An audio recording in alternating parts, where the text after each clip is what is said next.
Bien, ben, je crois qu'on va commencer. Il me semble qu'il doit être 2 heures là. Oui, Oui, pile. pile. Alors on va commencer.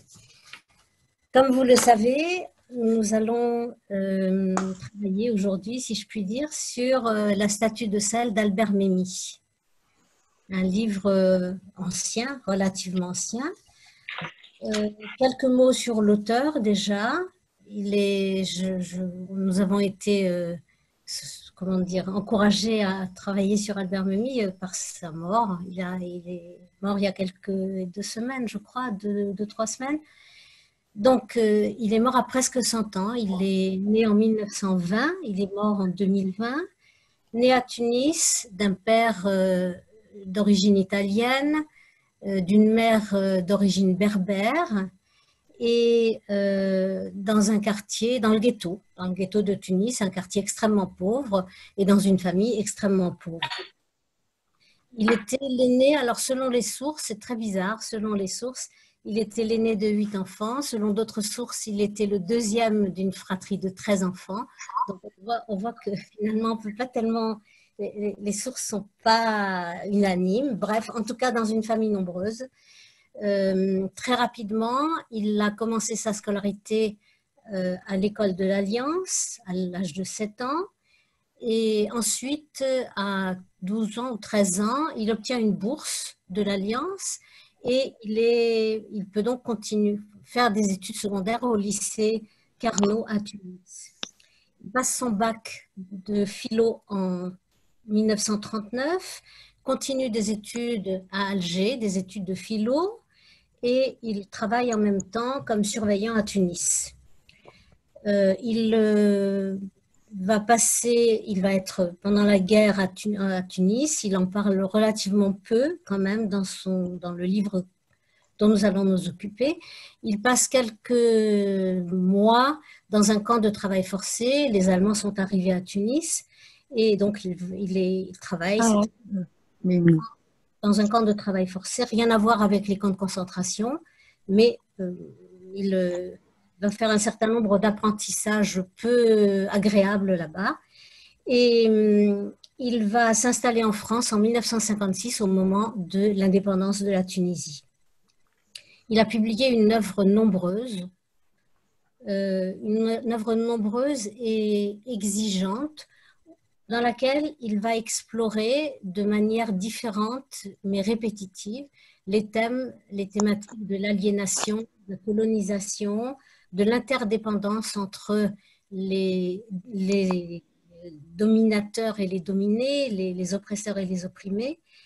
Et également, il va s'intéresser de façon très douloureuse et très personnelle à la thématique de la place du juif, qui est bien sûr est une thématique centrale pour lui. Quelle place a-t-il en tant que juif et quelle place veut-il et quelle place ne veut-il pas?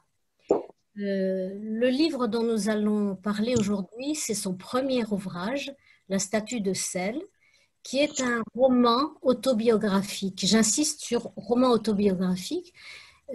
Beaucoup d'éléments sont très proches et très semblables à ceux de sa vie, mais le dernier chapitre en particulier s'en éloigne, les noms des personnages s'en éloignent également, et ce qui recouvre beaucoup sa vie, c'est tout le climat extrêmement douloureux, extrêmement désespéré qui imprègne la statue de sel.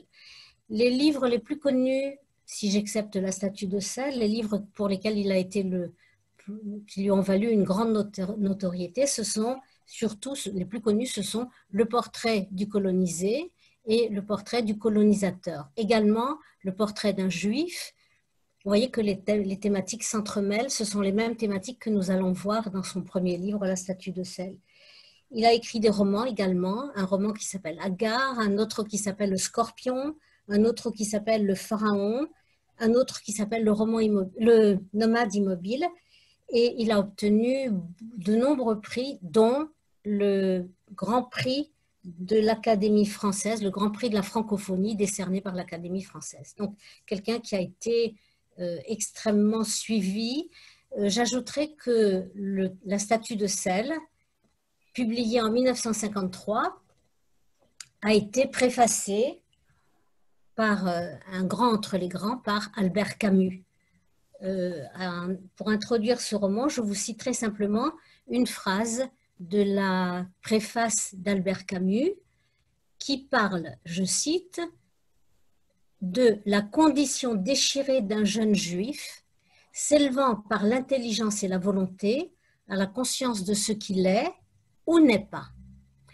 C'est assez bien vu parce qu'on a en effet dans la conscience individuelle d'Albert Memmi une place très importante à la réflexion sur lui-même et à ce qu'il veut être et à ce qu'il ne veut pas être.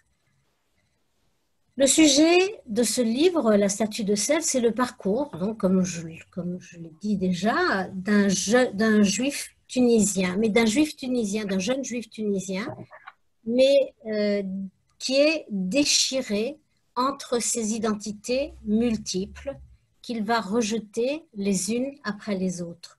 Quelles sont ces identités multiples? Il est tunisien, né en Tunisie, il est juif, il est occidental par choix, par formation, et on va se rendre compte que pour des raisons diverses, il va s'arracher ou être expulsé de chacune de ces identités. Et c'est de là que vient le climat extrêmement douloureux, extrêmement désespéré de ce livre. Le livre se divise en 3 parties de longueur à peu près égale, dont les titres sont parlants. La première partie s'appelle L'impasse, référence à l'impasse au sens propre du terme, dans laquelle il est né et dans laquelle il a grandi, mais référence également à l'impasse au sens figuré, dans laquelle il va peu à peu se retrouver et sur laquelle va se clore le livre dans un chapitre terminal où arrivé au bout de cette quête et aboutissant à une impasse, il va essayer de s'en sortir en partant en voyage en Argentine avec un ami et où il va essayer de reconstruire quelque chose. D'après tout ce que j'ai pu voir et lire, ce voyage en Argentine est purement imaginaire. Donc l'impasse pour la première partie. La deuxième partie s'appelle Alexandre Mordechai Benilouche. C'est le nom du narrateur. Vous voyez que là aussi j'ai cherché. Ça n'est absolument pas le nom réel d'Albert Memmi, comme j'ai pu le croire à un moment. C'est le nom d'un narrateur autre, mais auquel il a très très fortement prêté ses traits et sa physionomie spirituelle, morale, psychologique. La troisième partie s'appelle Le Monde. Le Monde, qui va être, donc on voit bien la trajectoire, si vous voulez. L'impasse, c'est l'enfance, la petite enfance. Alexandre Mordechai Benilouche, c'est la prise de conscience de sa judéité. Le mot, semble-t-il, a été forgé par Albert Memmi. Prise de conscience de sa judéité, une judéité problématique, comme nous allons le voir tout à l'heure. Et la troisième étape, ce sera la connaissance, la prise de contact avec le monde dans ses diverses acceptions, mais un monde qui, il le déplore et en souffre énormément, un monde qui va être dans toutes ses composantes, un monde hostile, et un monde qui va le chasser, qui va l'expulser. Il y a une autre, dans l'architecture du livre, il y a quelque chose qui est à remarquer, et d'autant plus à remarquer que c'est là-dessus que nous travaillerons tout à l'heure. Le livre commence par un prologue dans lequel le narrateur se décrit au moment d'une épreuve universitaire. À la fin de ce prologue, on voit qu'il n'a pas travaillé sur le sujet qui lui était proposé, mais il a écrit 50 pages qui vont être, semble-t-il dire, le point de départ du roman La statue de sel. Et puis, à l'avant-dernier chapitre, de la troisième partie, il va revenir sur cette épreuve, et le chapitre s'appelle L'épreuve. Il va revenir sur cette épreuve et il va réfléchir et conclure. Donc, je n'en parle pas encore puisque c'est précisément sur ce texte-là que nous allons travailler tout à l'heure. Alors, en résumé, c'est un résumé, c'est difficile de résumer un roman autobiographique, sinon en donnant des orientations. Dans la première partie, c'est l'enfance du narrateur. On va apprendre, et c'est peut-être, ce sont les deux seuls chapitres qui sont heureux dans ce livre, de façon très surprenante. On va apprendre heureux, ce sont les deux seuls chapitres heureux parce qu'il n'y a pas encore de fissure, pas encore de rupture, comme cela arrivera par la suite. Il a encore une relation fusionnelle, en particulier avec son père, qu'il admire énormément, un père pauvre qui est bourrelier, et avec sa mère, qui est analphabète, dit-il, il le répétera à plusieurs reprises, mais qui est aimante et attentive, une enfance heureuse au rythme des bruits quotidiens, et au rythme aussi du Shabbat. Et il y a un chapitre entier qui est consacré au Shabbat. Un Shabbat, dit-il, qui s'épanouissait majestueusement triomphant, qui, je cite encore, nous empesait de nos habits de fête et allumait les bougies solennelles. Un Shabbat dont il dit encore, et cela mérite d'être cité parce que vous allez voir que ça va faire contraste de façon tout à fait spectaculaire avec l'atmosphère du reste du livre. Ce sont 3 lignes qui introduisent le chapitre du Shabbat. Sur le bonheur égal de mes jeunes années, j'aurais voulu écrire un livre entier. Mais, malgré ma nostalgie, j'arrive à peine à balbutier ces quelques pages, comme si me fuyaient leurs souvenirs même.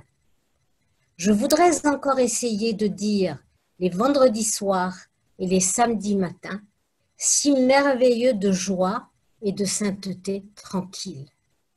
On sent à la fois dans ces quelques lignes qui introduisent le thème du Shabbat, à la fois la nostalgie, il prononce le mot, mais aussi déjà annoncé et habitant ces lignes, la perte au fond de ce paradis de l'enfance et de ce paradis du Shabbat. Un Shabbat dont il faut quand même souligner que c'était un Shabbat déjà, comment on va dire ça, estropié, mutilé.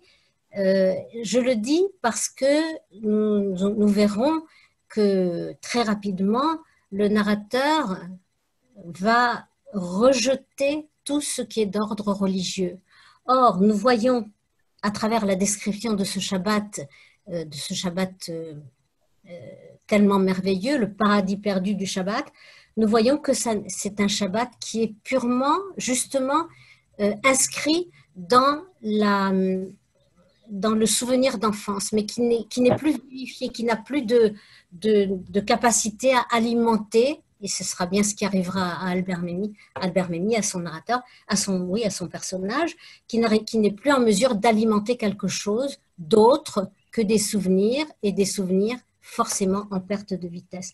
Alors le Shabbat, nous dit-il, dans ce merveilleux Shabbat, nous avions, je cite, depuis longtemps abandonné la synagogue pour les fournisseurs de cuir. L'occupation du Shabbat matin, c'était d'aller chez les fournisseurs en gros de cuir. Mais le samedi matin restait saint, dit-il. Et le rite culminant de la journée, c'était le moment merveilleux où on allait au café et où Alexandre Mordechai Ben Ilouch prenait une grenadine. Et ça, c'est vraiment le summum de la joie et du plaisir. De cette enfance, je vais aller un peu plus vite, il retiendra, c'est un autre point positif, la générosité de sa mère. Sa mère qui, toute pauvre qu'elle était, donne à plus pauvre qu'elle. Et que donne-t-elle à plus pauvre qu'elle? Eh bien, des vêtements de ses enfants, du petit Mordechai et de sa sœur là, des vêtements qu'ils sont révoltés de voir leur mère donner donc à ces plus pauvres qu'eux, parce que ce sont leurs vêtements et qu'il n'y a aucune raison qu'on les en prive. Et la mère, dit-il, est là aussi, la mère qui est primitive, je cite, toute primitive qu'elle est, si primitive qu'elle soit, elle va être en mesure de leur expliquer que on donne à des pauvres et que même si on est pauvre, on donne à plus pauvre que soi et qu'il n'y a rien de honteux à être pauvre. Leçon qui est difficile à entendre pour Mordechai et Alexandre. Il prend conscience en même temps, et c'est là que les fissures vont commencer à s'ouvrir. Il prend conscience peu à peu de l'extrême misère du ghetto, une misère qui fait que l'on a du mal à manger à sa faim, que l'on part à l'école avec un croûton de pain et 2 sous, au sens propre du terme, 2 sous avec lesquels on achètera soit un petit morceau de chocolat, soit 2 olives et un petit peu de thon pour faire le repas de midi. Il va prendre conscience aussi, autre petite fissure qui ira en s'agrandissant, de l'inégalité sociale qui déjà à ce moment-là est perceptible. Il est à l'école primaire, il a moins de 7 ans puisque il a autour de 7 ans, peut-être 7-8 ans, puisque dans la classe, il y a des enfants de riches qui, eux, peuvent acheter du chocolat Nestlé et lui demander à lui de leur prêter 2 sous pour acheter un chocolat, dit-il, superflu qu'ils ne mangeront pas, alors que lui n'aura pas de quoi s'acheter son repas de midi. Peu à peu, la fusion bienheureuse avec son père va se casser, la fissure va s'agrandir. Il va comprendre que son père n'est pas ce père tout-puissant qu'il avait imaginé.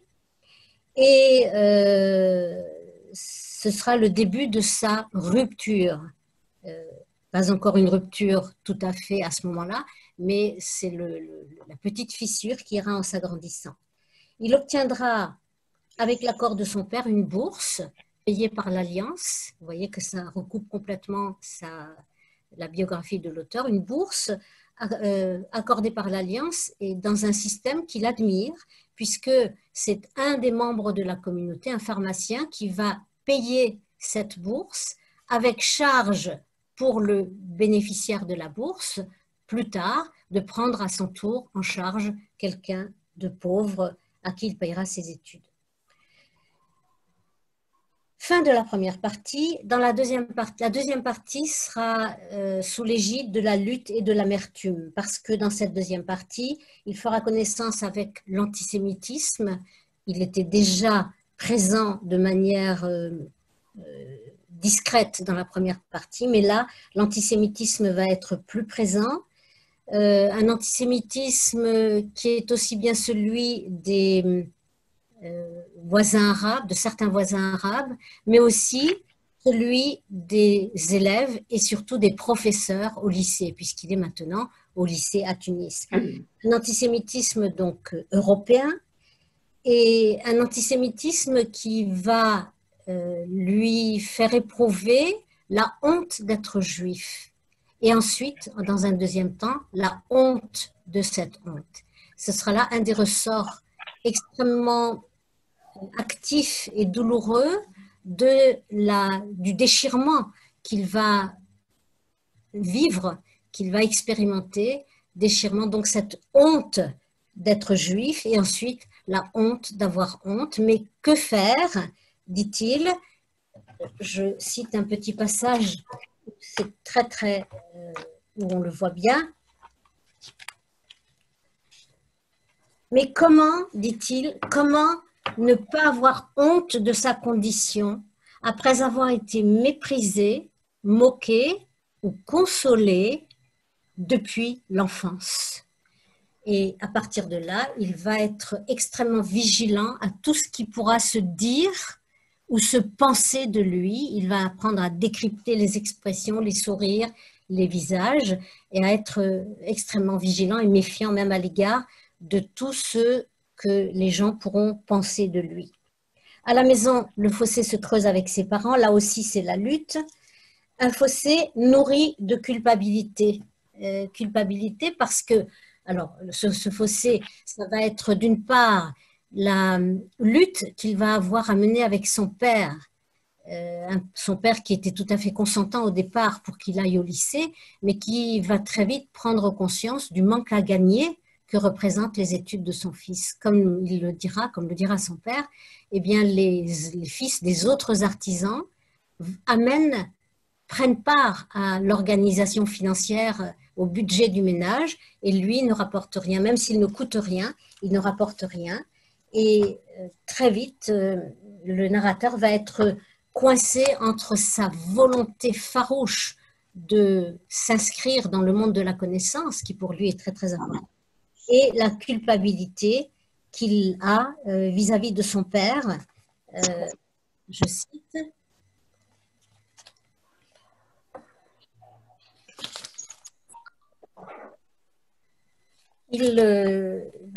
Combien de fois, dit-il, que de fois au retour de 5 heures, la nuit déjà emplissant d'ombre les ruelles étroites, le ciel encore bleu-noir, je projetais de revenir à mes parents, d'être un fils attentionné, utile.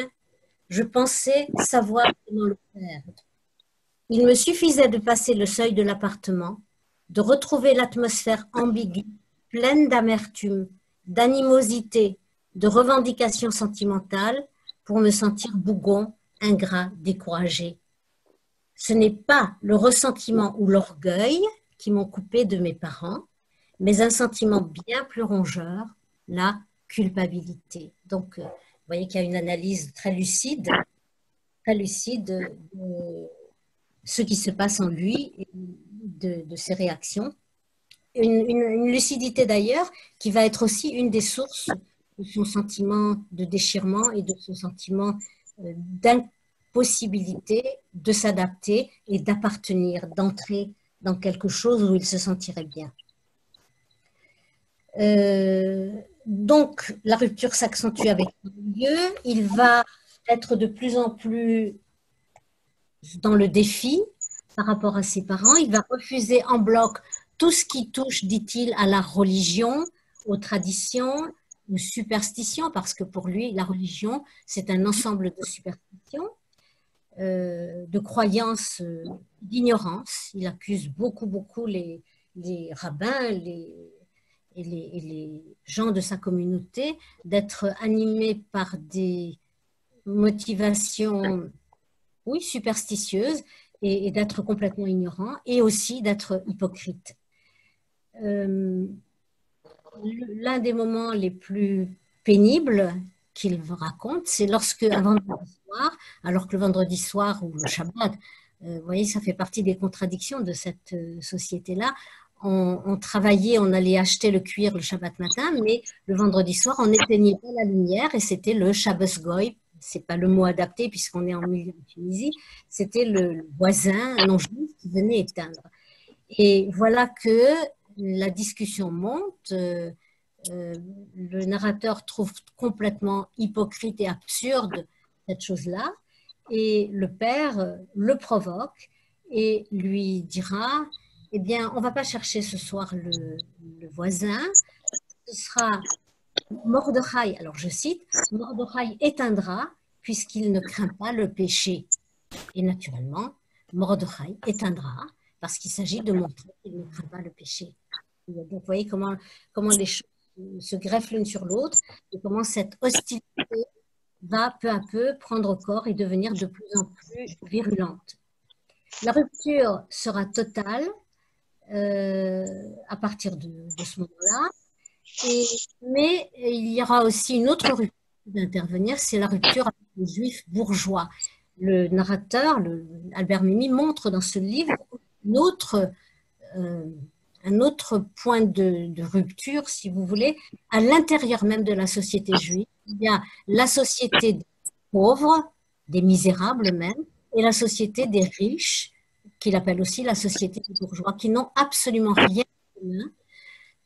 rien de commun, et il va dénoncer chez les riches le mépris, la condescendance, le paternalisme et l'impossibilité, enfin l'incompréhension totale qui règne. Donc, il va, vous devinez déjà qu'il va, tout en rejetant ce milieu dans lequel il vit, en rejetant les aspects qu'il ne supporte pas, il va aussi rejeter le milieu des bourgeois, qui est le milieu qu'il sent comme le milieu hostile à son milieu d'origine. On voit déjà comment il ne peut se reconnaître dans rien du tout, même à l'intérieur de la société juive. Dans la deuxième partie se clôt très symboliquement sur une querelle qui l'oppose à son père. La troisième partie, on a essentiellement, donc il est plus grand déjà, c'est la guerre,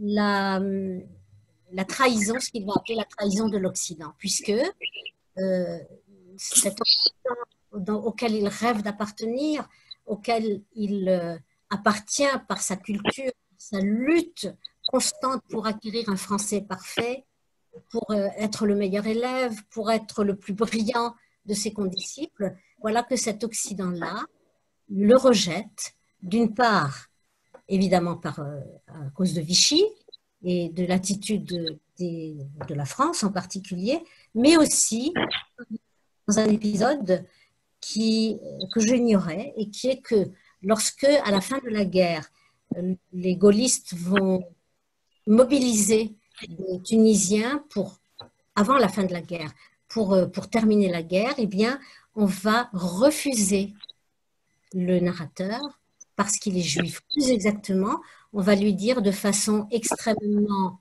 gênée de bien vouloir ajouter un autre prénom ou remplacer son prénom par un autre, de telle manière qu'on puisse l'intégrer ou accepter sa mobilisation.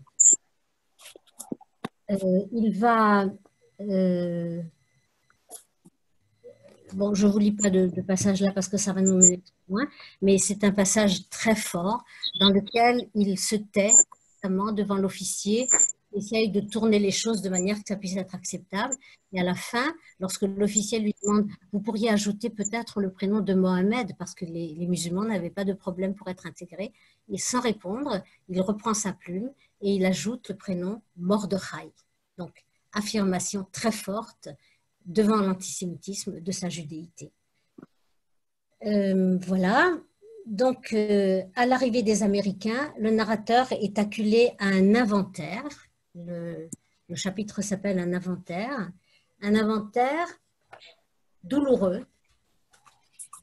Je vous lis là aussi quelques lignes.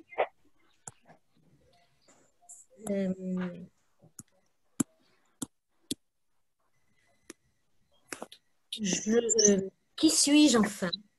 Quels sont les résultats de cette longue lutte depuis l'impasse? Dans la confusion de mes bourdonnements d'oreilles, dans le feu qui m'embrasait les joues et le cerveau, j'étais sûre seulement qu'il fallait boucler le total et conclure. Aurais-je le courage d'ailleurs de continuer à vivre dans cet équilibre instable? Et quelques lignes plus loin, il va détailler un tout petit peu. Cette période fut certes une des plus effroyables de ma vie. J'étais mis une fois de plus en demeure de choisir. Et cette fois, le débat n'était plus intérieur, il demandait un choix public, urgent et définitif. À la déclaration de guerre, un grand élan sincère avait poussé les Juifs indigènes vers les bureaux d'engagement. À la libération, aucun d'entre eux ne se représenta plus. La guerre nous avait enseigné notre véritable place dans les préoccupations des Occidentaux. Chaque fois qu'à notre tour nous eûmes besoin d'eux, ils nous ignorèrent. Les nouvelles du reste du monde confirmèrent cet égoïsme et au départ des Allemands, spontanément, le ghetto considéra la guerre comme terminée pour lui. Mais ce ne pouvait pas être aussi simple pour moi, dit-il, et il va essayer désespérément de quand même faire tout son possible pour intégrer cet Occident qui le rejette. Et bien sûr, ça se terminera par un échec pour lui. Le déchirement du narrateur, avant d'aborder le texte que je vais vous partager sur l'écran, je voudrais juste ajouter un mot sur les multiples déchirements du narrateur. Déchirement entre ses identités contradictoires, Orient-Occident, Juifs, Maghrébins, Tunisiens, Français, là faisant une espèce de salade russe, mais avec le point commun qu'il ne peut adhérer à rien du tout. Déchirement entre la honte de son identité juive et la honte de sa honte. Déchirement entre sa rage contre les antisémites et la rage de constater qu'il a intériorisé, plus ou moins, le regard de ces antisémites. Déchirement entre le désir, on l'a vu tout à l'heure, d'être un bon fils, l'impossibilité de réaliser ce désir. Entre son rejet de la religion, comme il dit, et sa culpabilité. Je cite, « Je croyais nécessaire de refuser la religion. Je me battais contre n'importe qui, c'est-à-dire contre moi-même. Et je dois avouer, et là on voit aussi pointer la mauvaise conscience, je dois avouer que n'ayant rien à leur proposer, leur c'est sa famille, n'ayant rien à leur proposer, je regrettais d'avoir ébranlé leur univers traditionnel. » Ce n'est pas, je regrettais d'avoir ébranlé leur univers traditionnel et également déchirement entre son désir de promotion sociale et son refus du monde bourgeois, des valeurs bourgeoises, et entre également sa quête de l'Occident et la trahison de celui-ci. On voit que vraiment le lieu propre d'Albert Memmi à travers son personnage, c'est cet entre-deux, il dit d'ailleurs à un certain moment que quand on est assis entre deux chaises, on est assis nulle part. Un entre-deux inconfortable, douloureux et déchirant et déchiré. Alors, je vous propose de vous partager l'écran. Je vais voilà, parfait. Vous allez, voilà, vous l'avez? Vous avez le texte sur votre écran? Oui. Oui? Oui. Oui. Voilà. Oui. Alors, vous voyez que c'est le texte qui se trouve au début du chapitre 7 de la troisième partie, l'épreuve. Je vous ai parlé de cette épreuve tout à l'heure. Je l'ai choisi d'abord à cause de son rôle, pas central, le mot est mal choisi, mais de son rôle décisif. Cette épreuve qui ouvre le roman, et c'est cette épreuve sur laquelle il va revenir au chapitre 7 de la troisième partie, c'est-à-dire en fait à la vraie fin de ce roman, le dernier chapitre étant la tentative d'échapper à tout cela par ce voyage imaginaire en Argentine. Et donc on voit bien le rôle extrêmement crucial de ce texte, mais c'est aussi un texte dans lequel on se retrouve récapituler des choses importantes que nous avons vues au travers du roman, mais aussi dans lequel on va vraiment toucher du doigt et de la réflexion, si j'ose dire, l'équilibre instable ou le déséquilibre du narrateur et d'Albert Memmi à travers lui et ses tentatives un peu désespérées d'aller de l'avant et ses reculs. Vous allez voir que le texte est une espèce de série d'allers-retours constants entre ce qu'il peut et ce qu'il veut, entre ce qu'il voulait et ce qu'il n'a pas pu obtenir. Mais je vais d'abord lire le texte, si vous le permettez, et ensuite nous allons en parler. J'en arrive maintenant au point où j'ai commencé ce récit. Me voici donc en salle d'examen dans l'immense bibliothèque universitaire. Autour de moi, jusqu'au lointain rayon des murs, mes camarades travaillent avec fièvre. Le soleil matinal, qui jaillit des vitraux, commence à chauffer. La sueur naissante m'agace le front, se condense en gouttes lourdes dans mes sourcils. Sur ma table, également, le thermos, les cigarettes et la bouteille d'encre. Mais, devant les feuilles blanches et ces longues heures qui appellent l'effort, j'admets enfin l'impossibilité de ma vie. Mes bourdonnements d'oreilles ont recommencé depuis quelques jours. D'abord, je n'ai pas voulu les entendre. Un peu de fatigue qui passerait après l'examen. Cela fait maintenant comme une sonnerie de cinéma ininterrompue. Allons, il est bien temps. Ma poitrine me fait mal. À vrai dire, elle m'a toujours fait mal. Je n'ai pas voulu m'en soucier. Allons, il faut en convenir. Mal à la poitrine et j'ai des bourdonnements d'oreilles. Je pourrais déboucher le thermos plein de café noir, du sirop de café fort à réveiller un cadavre, et en avaler encore un gobelet, et peut-être encore faire 7 dissertations. Mais, il me faut l'avouer, je ne peux plus travailler qu'au café, les mains tremblantes et le cœur palpitant. La vérité est que je suis ruinée. Je me suis trop dépensée pendant trop longtemps. J'ai payé beaucoup plus cher que les autres le moindre succès parce que je me suis toujours battue dans de mauvaises conditions. Il est temps de cesser cette entreprise désastreuse. Je suis vaincue. Aurais-je pu continuer d'ailleurs que je ne le voudrais plus? Puis-je encore prendre au sérieux cet univers de conventions, de valeurs arbitraires, les examens et leurs petites émotions, les risibles hiérarchies de l'administration? Ma feuille, devant moi, attend que je confie aux examinateurs ce que je pense de John Stuart Mill et de Condillac. Ce que je pense, précisément.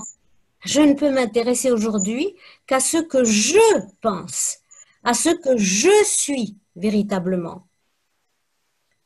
Je regarde mes camarades autour de moi, tête penchée sur leur pâleur, cheveux révoltés sous leurs doigts nerveux. Ils savent ce qu'ils veulent. Ils peuvent se passionner pour ce qu'ils ne sont pas. Que nous demande-t-on?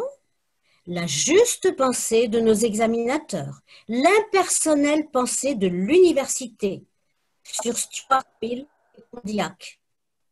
Et l'on choisira les 20 copies qui se ressembleront le plus parce qu'elles auront singé l'idéale copie de l'université.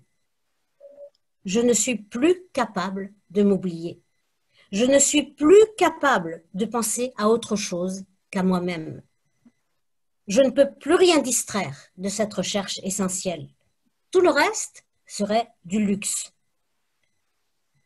Comme si ma vie était semblable à celle des autres, confortable et claire, sans mystère, sans grave contradiction, j'ai voulu l'organiser tranquillement, sur le modèle de celle des autres. Je suis pauvre? Eh bien, j'aurai un métier assez lucratif et j'oublierai mes humiliations. Je n'ai pas de quoi payer mes études?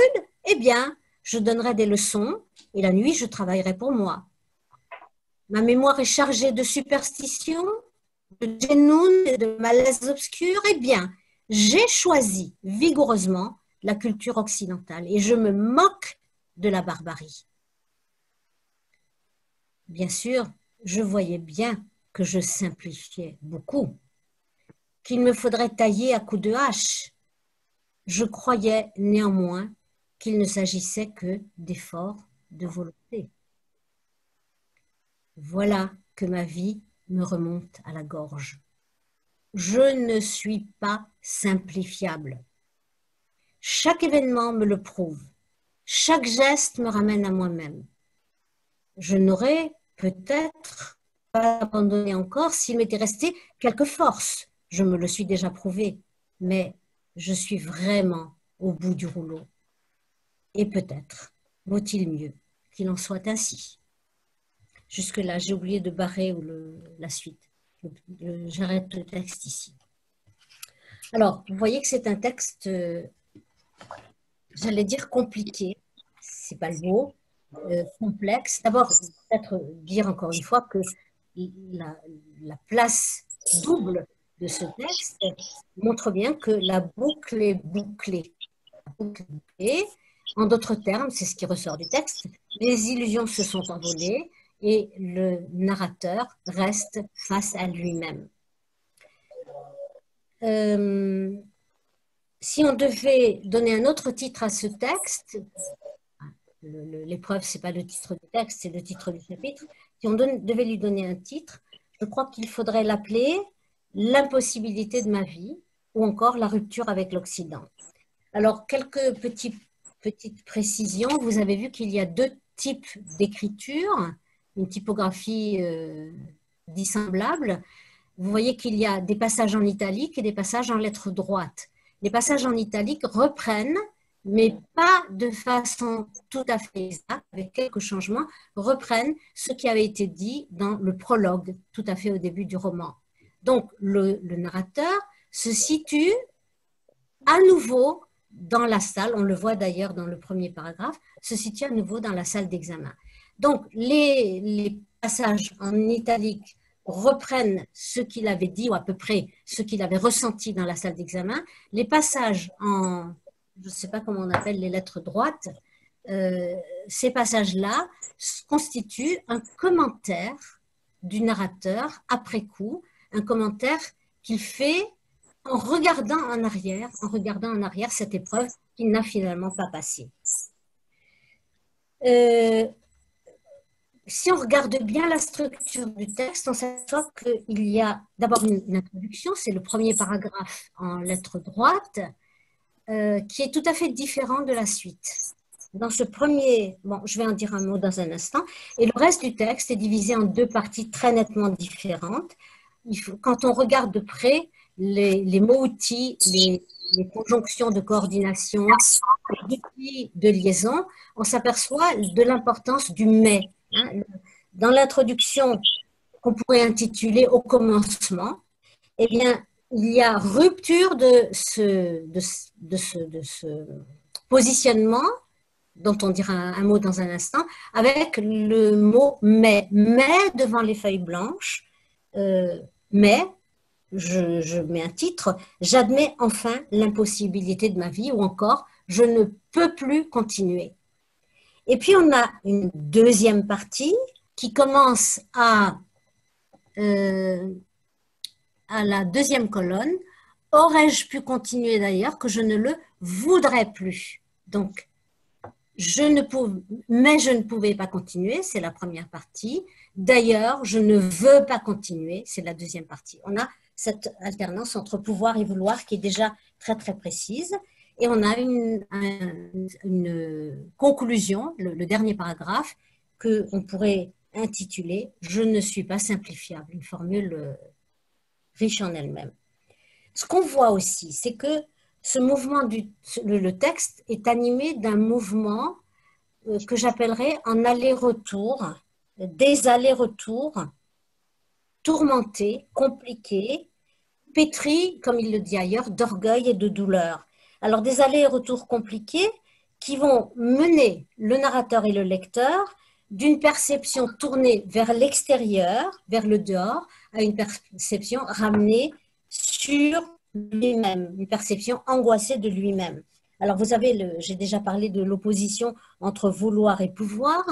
Hein, je ne pouvais plus, et d'ailleurs, je ne voulais plus.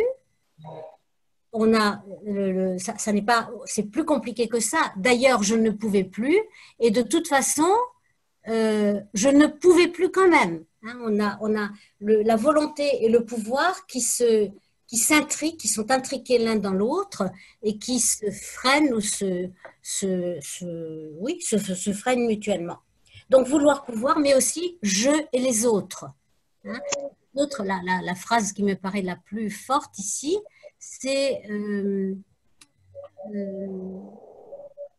quand je ne retrouve pas, ils peuvent bien, c'est le deuxième paragraphe, ils peuvent se passionner pour ceux qu'ils ne sont pas. Ça signifie que moi, je ne peux pas me passionner pour ce que je ne suis pas. Je dois me tourner vers moi-même. Tout l'enjeu du texte, c'est de se détourner de ceux qui presque pourraient être, il utilise le mot de distraire, pourraient être entrés dans la catégorie du divertissement pascalien, toute proportion et toute dissemblance gardée, il n'est plus temps, ce que dit ce texte, c'est qu'il n'est plus temps de se disperser vers des illusions, vers des projets, vers des bénéfices extérieurs, mais qui se révèlent mensongers. Il est temps de se centrer sur soi-même, il est temps de me centrer sur moi-même pour que je sache enfin qui je suis et que je sache enfin où je peux me positionner et où je peux m'ancrer. Alors, ce qu'on voit, c'est que l'introduction, le premier paragraphe, a une tonalité rassurante. Pourquoi une tonalité rassurante? Parce que précisément, il est encore dans la concentration sur l'extérieur. Il y a des objets, les objets qui sont sur sa table, qui sont rassurants. Il y a le soleil, il y a la chaleur, il y a les provisions. Quelque chose de rassurant parce que les objets le distraient de lui-même. Mais dès le deuxième paragraphe, mais devant les feuilles blanches, il est ramené d'une part à la conscience de tout le travail qu'il a déjà fait sur lui-même, tous les efforts finalement inutiles qu'il a fait, inutiles dit-il ou pense-t-il qu'il a fait, et qui le ramène à cette obligatoire confrontation avec lui-même qu'il a toujours différée et à laquelle il est maintenant contraint. Alors pourquoi mais devant les feuilles blanches, j'admets enfin l'impossibilité de ma vie. L'impossibilité de ma vie. D'abord parce qu'il est malade, doublement malade. Il faut dire que la double maladie, elle a un double sens aussi. Elle a un sens propre. Il est tuberculeux. Après la guerre, il s'est aperçu qu'il est atteint de tuberculose, ce qui explique la poitrine qui fait mal, ce qui explique la fièvre également, dont il est question ailleurs. Et il a les bourdonnements d'oreilles, probablement liés à cette fièvre, mais liés aussi à l'épuisement physique et moral dans lequel il se trouve. Maladie réelle, maladie aussi symbolique, parce que cette poitrine qui lui fait mal, qui lui a toujours fait mal, mais dont il n'a jamais voulu apercevoir qu'elle lui faisait mal, eh bien c'est toute la douleur qui est en lui-même, de toutes les ruptures auxquelles il a été contraint et qu'il s'est imposé aussi, et de toutes les ruptures qui font qu'il n'est nulle part, qu'il est, comme il le dit ailleurs, toujours dans un entre-deux douloureux. Et puis les bourdonnements d'oreilles, c'est ce qu'il a symboliquement, je pense, je crois, c'est aussi ce refus d'entendre, ce refus de s'entendre dans lequel il a vécu jusqu'ici. Et il y a un autre terme qu'il faut remarquer, c'est que c'est le terme cinéma. Cela fait maintenant comme une sonnerie de cinéma ininterrompue. Et le cinéma aussi, c'est le cinéma qu'il s'est fait à lui-même de croire ou de vouloir croire que l'on peut sortir de soi-même, que l'on peut sortir de son origine, que l'on peut sortir de toutes ces traditions, de toutes ces superstitions, comme il dit, mais qui quand même constituent sa structure personnelle et son être personnel. Donc, ça, c'est le premier point, il admet l'impossibilité de sa vie car il est doublement malade. Mais une maladie qu'il a voulu nier, mais que maintenant, il est temps de reconnaître. Vous voyez, que cela fait maintenant comme une sonnerie. Allons, il est bien temps, 2 fois, le mot temps répété. Il s'agit maintenant de prendre acte, de se tourner vers lui-même. Il pourrait bien, regardez la tentative, mais vite vouée à l'échec, je pourrais bien, encore une fois, me droguer au café et à l'aide de ce moyen artificiel, je pourrais peut-être encore faire cette dissertation. Vous sentez dans l'effort qu'il y a là, qui répète les efforts qu'il a toujours fait auparavant. Encore ça, encore ceci. Je peux encore le faire jusqu'au moment où il ne peut plus le faire. D'ailleurs, deuxième partie, je ne veux plus car je ne peux plus me laisser tromper. Je ne peux plus me laisser tromper et là, ce sera cette charge très forte contre l'université, contre le monde universitaire conventionnel. Les épithètes, il les multiplie, artificiel, arbitraire, comme il dit, petit, risible. Un monde qui privilégie des préoccupations totalement en rupture avec la vie, dans lequel il est question de, comme il le dit au début, quel était le sujet qu'on leur proposait, je cite, étudier les éléments condylatiens dans la philosophie de Stuart Mill. Donc, vous voyez, dans une situation où presque c'est de vie et de mort qu'il s'agit pour lui, on voit bien que c'est de vie et de mort qu'il s'agit parce que dans le dernier chapitre, le départ vers l'Argentine, ce sera une façon de ne pas verser, de ne pas basculer dans la mort. Il est tenté par le suicide. Dans une situation pareille, comment peut-on faire semblant de s'intéresser à des éléments condylatiens dans la philosophie de Stuart Mill? Donc un univers faux, également trompeur, qui confond le vrai et le juste avec je cite, la juste pensée de nos examinateurs. Donc, un univers également tyrannique qui impose la pensée de certains, à laquelle on accorde un pouvoir absolu, qui impose la pensée de certains comme critère absolu de la vérité, et qui impose aussi la conformité, la ressemblance, les 20 copies qui se ressembleront le plus, qui imposent la conformité et la ressemblance comme condition de la réussite. Et vous voyez les termes singer, se ressembler, qui sont extrêmement forts. Or, dit-il, je ne veux plus m'intéresser aujourd'hui qu'à ce que je pense. J'ai été suffisamment détournée, trompée, détournée, et maintenant il faut que je sache où me situer, comment continuer à vivre.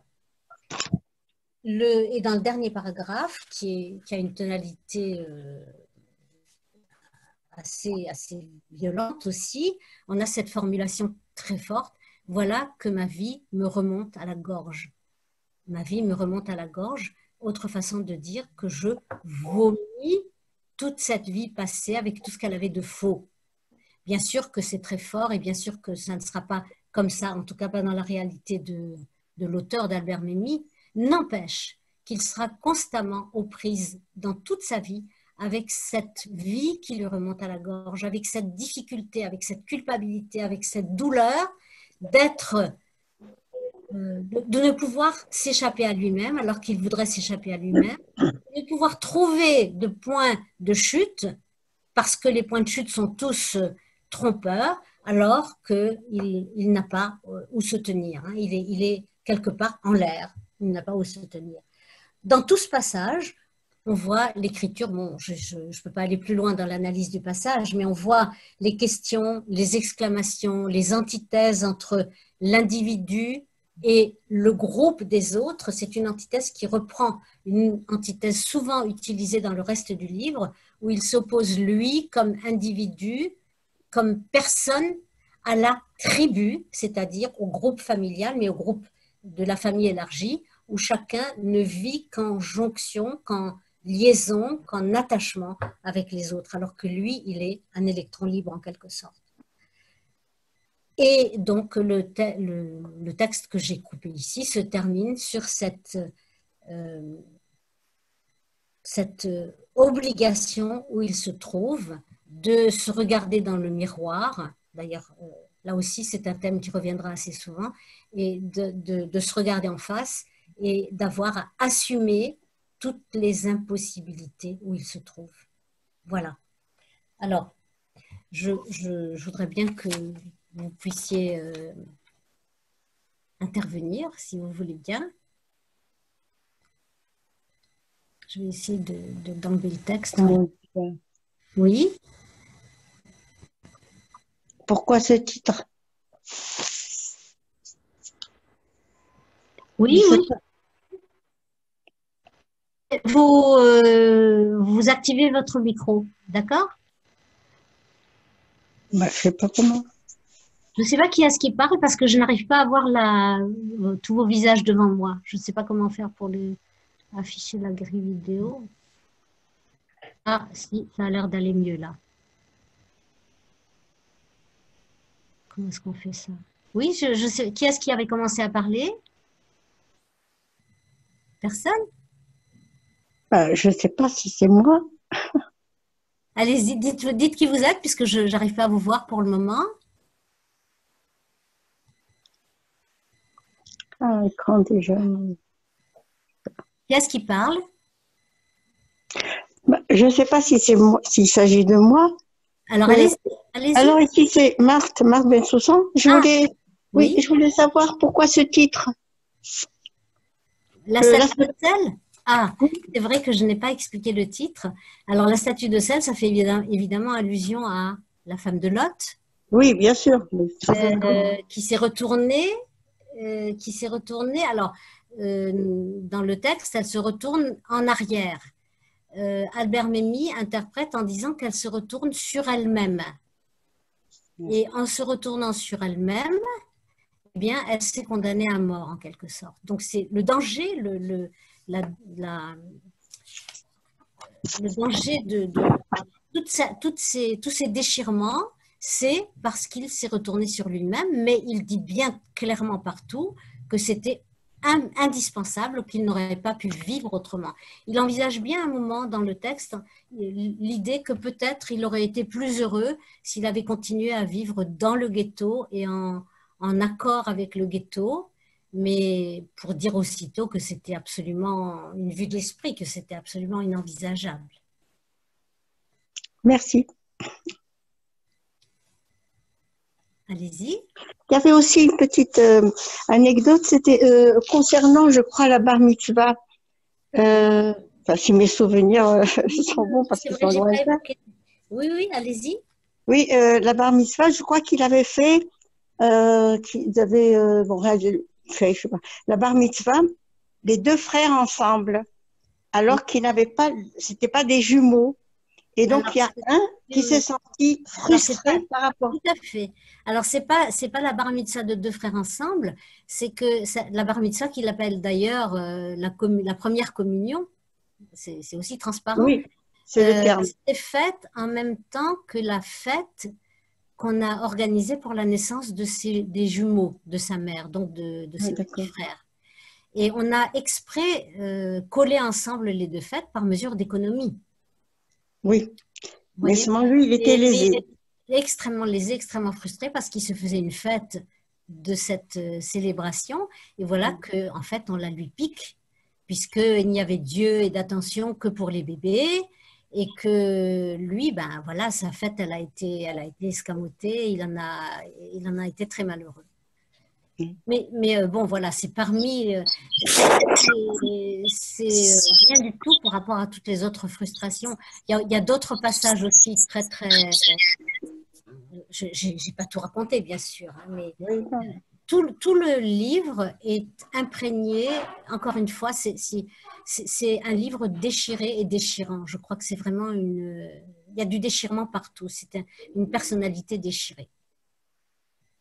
là, en fait, cet événement-là de la bar mitzvah, c'est parce qu'au Maroc, quand deux frères se suivaient, ils avaient un an de différence, alors comment on appelle ça, ils réalisaient la bar mitzvah ensemble. Et après avoir lu Mémi, je me disais, voilà, les parents ne pensent pas à l'enfant, puisqu'il y a de toute façon un qui est, enfin, il n'est plus le héros de la fête, mais c'est un héroïne, si vous voulez, partagé. Donc, je me disais, les parents doivent faire attention. Mais je pense qu'il faut penser aussi que à cette époque-là, bon, bien Oui, sûr que oui, évidemment. mais la sensibilité, le souci pédagogique, le souci de la psychologie était évidemment beaucoup moins développé il y a, Oui, je sais pas, 50 ans. c'est vrai. Et voilà, je crois nous avons changé aussi, et tant mieux, tant mieux. Ah oui, oui, non, Nous c'est sommes sûr. plus attentifs, c'est sûr, c'est sûr. Ben, merci. C'était passionnant. Merci beaucoup. Quelqu'un d'autre souhaiterait intervenir?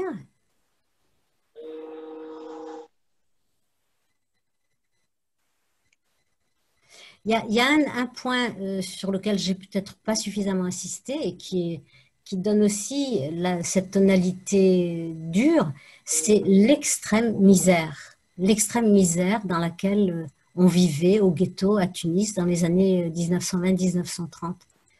une misère dont on n'a pas idée, une misère qui faisait que toute une famille habitait dans une pièce et que dans la pièce d'à côté, il y avait une autre famille, qu'on se partageait la cuisine, qu'il n'y avait pas de WC, il y avait...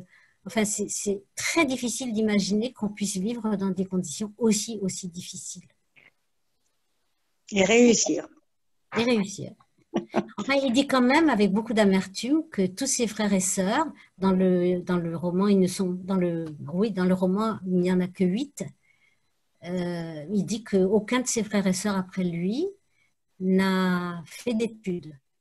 Découragé par le père, découragé par la misère, découragé par les difficultés.